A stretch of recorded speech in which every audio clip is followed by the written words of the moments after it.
নমস্কার, আমি বন্দনা। আমার কিচেনে আপনাদের সবাইকে স্বাগত জানাই। আবারও এসে হাজির হয়েছি দোকানের মতো ছোলা মাখার একটি রেসিপি নিয়ে। দোকানের মতো ছোলা মাখা তৈরি করার জন্য আমি এখানে অঙ্কুরিত ছোলা নিয়েছি, আর লাগছে সেদ্ধ করা মটর, কিছুটা ছোলা আর আলু আমি সেদ্ধ করে নিয়েছি। আলু আমি খুব ছোটো ছোটো টুকরো করে কেটে নিয়েছি। আর লাগছে তেঁতুল গোলা জল,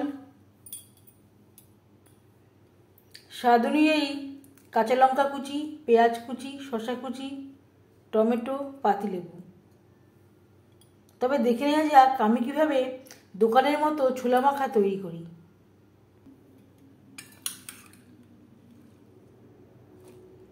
এতে দিয়ে দেব সেদ্ধ করে রাখা মটর।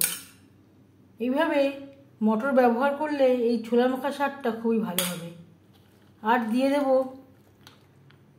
এক মুঠো অঙ্কুরিত ছোলা,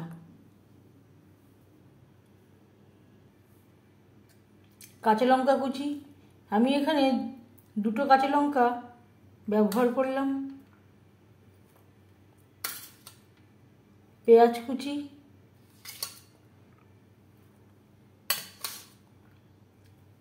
শসা কুচি আর টমেটো।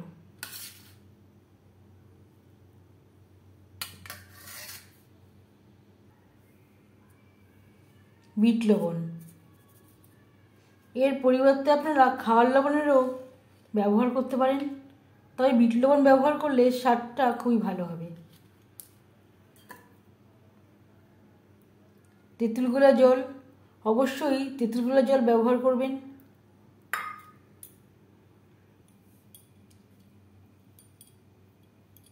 আর লাগছে সামান্য পরিমাণে টমেটো সস। সব উপকরণ দিয়ে ছোলা বেশ ভালো করে মেখে নেব।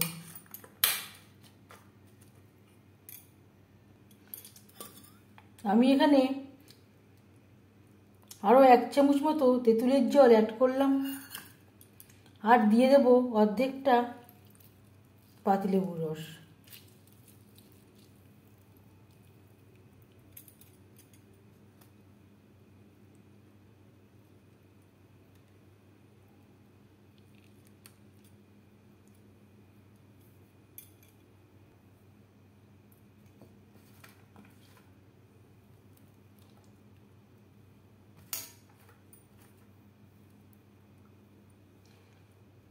সব শেষে দিয়ে দেব ভাজা জিরের গুঁড়ো।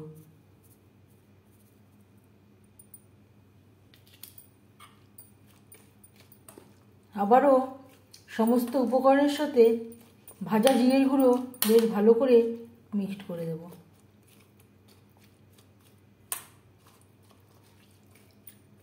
রাস্তার ধারে দোকানের মতো ছোলা মাখা রেডি।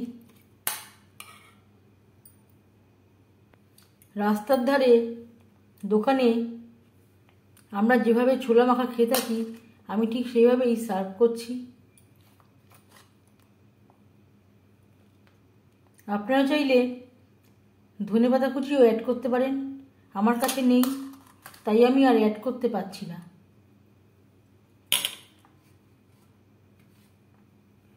উপর থেকে দিয়ে দেব সামান্য পরিমাণে টমেটো কুচি।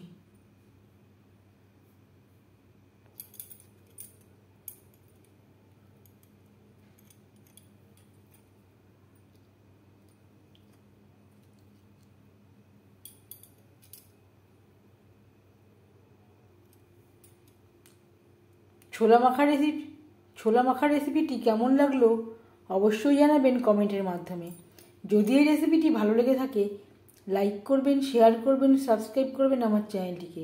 বেল আইকনটা ক্লিক করে দেবেন, যখন আমি নতুন ভিডিও আপলোড দেব তার নোটিফিকেশান সবার আগে আপনার কাছে পৌঁছে যাবে। আপনারা সবাই ভালো থাকবেন। এই ভিডিওটি দেখার জন্য ধন্যবাদ।